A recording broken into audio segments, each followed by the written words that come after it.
Allez, c'est parti. Alors, donc, on ouvre donc ici à 14h30. Donc, on avait une petite, on avait une zone là qu'on avait mappée.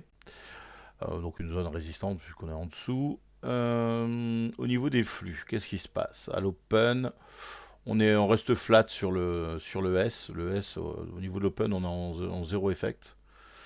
On est en gamma effect. Les max 7, eux, ils dégringolent rapidos. Donc, on passe rapidement en gamma effect négatif. Le Nasdaq, il descend dans les premières minutes. On n'est pas en gamma effect. Donc, bon, bien évidemment, on avait dit au brief, les shorts, je préférais shorter, défendre des positions short que défendre des positions d'achat. Donc bon, là on voit, on ouvre ici, on se fait le petit range. Bon, cette descente là, bon, perso, je l'ai pas pris.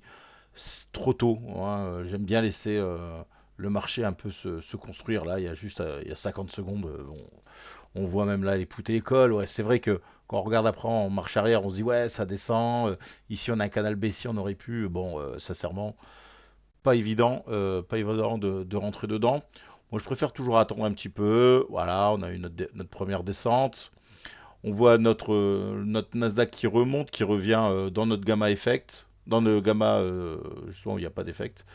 Et ensuite, il redescend, il repasse en gamma effect négatif. Bon, bah là, les Max 7, pareil. Et là, on commence à voir voilà, nos setups de vente là, qui commencent à se dessiner aux alentours des 47-48. Donc 47-48, on est là, ici.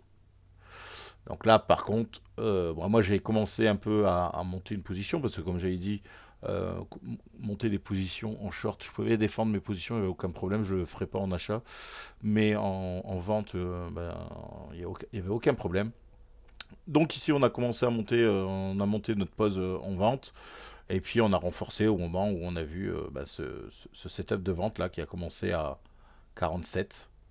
Donc ici, voilà, le setup de vente arrive là. Donc encore une fois, on a 1 minute 30, voire 2 minutes avant de péter le range, hein, parce qu'on pète le range à 50. Donc là, on a toute la descente. Donc là, super trade baissier. Donc là, normalement, la journée était terminée à 15h. Pour les irréductibles qui traitent toujours, bah là, en fait, compte, hein, on voit on range sur les bas. On a quand même des petits pics hein, qui remontent quasiment à combien? À moins 200. Donc, il fallait se méfier sur les bas. Donc, ça veut dire quoi? Ça veut dire que ici, dans ce range, on peut attaquer des ventes, d'accord. Mais par contre, quand on voit ici le gamma effect, qui est le gamma notionnal qui remonte comme ça, on se méfie. Je reste toujours baissier, mais je m'attends à un pullback quand même. Je sais pas si on avait fait des. Oui, si, c'était des plus bas, donc on venait de faire des plus bas. On n'a pas grand chose en dessous de nous. Donc on s'attend à un retour. Donc là, c'est pure order flow, hein, aller chercher ce qu'on a à aller chercher.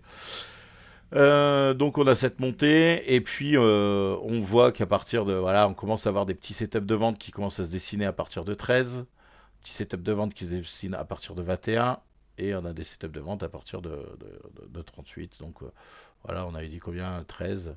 Voilà, donc à 13, 12, 13. Voilà, bah, par exemple, commencer à monter une pause là, bah, c'est pas complètement bête, hein. Quand on voit ces vendeurs qui sont là, on peut se dire bah, potentiellement on est là. Donc il y avait des petits shorts à prendre là. Potentiellement, si on est collé, bah, on sait qu'on a encore la VWAP au-dessus de nous. Ensuite, on a vu qu'il y avait 21. Voilà, bah, vous êtes dedans. 21, on est ici. Voilà, 21, on est là. Bon, bah, bien évidemment, VWAP cash, absorption des acheteurs, patati patata. Donc là, il y avait possibilité de continuer donc de la baisse. Et ensuite, hop là, ce qu'on voit, c'est qu'à 45, on voit encore une fois, hein, on aurait pu se dire, ok, c'est le petit range, ça monte. Par contre, la montée de 45, quand on compare avec la montée bah, d'ici, non, c'était celle-là, ouais, celle-là, avec cette montée qui est là, celle-là, elle est bien plus raide, hein. Donc ça veut bien dire que là, au niveau du notional, à la minute 50, là, ça pousse vraiment. Et là, il n'y a pas d'effet miroir, hein. Là, ça pousse vraiment. De toute façon, on le voit avec le total. On voit que le total monte bien. Donc là, encore une fois, on pouvait shorter, mais il fallait, voilà, on shorte pas sur le haut du range ici. On attend bien que le move passe, hein. Donc encore une fois, rebelote, la VWAP, VWAP, ça descend. Et là, bah voilà, là on y est maintenant quoi. Voilà, on est là maintenant. Et est-ce qu'on aurait pu voir quelque chose à 16h20? Bah déjà 16h20, à ces heures-là, quand on fait cette descente, donc là, cette position qui est là, bon, elle sort largement gagnante. Est-ce qu'on rattaque des ventes à partir de 16h20? Ben, le souci, c'est qu'on vient d'un notional positif, d'accord, effet positif. Ok, ça commence à décroître. On aurait pu, donc là, 16h20, on est où? On est là. Et là, pour le moment, il y avait pas vraiment de beau setup de vente là aux alentours des 20 hein, pour essayer de choper celui-là. Mais en ayant mon gamma effect qui montait comme ça, on arrive à plus de 400. Là, je me méfierais à un petit short squeeze là qui viendrait peut-être chercher la VWAP Daily.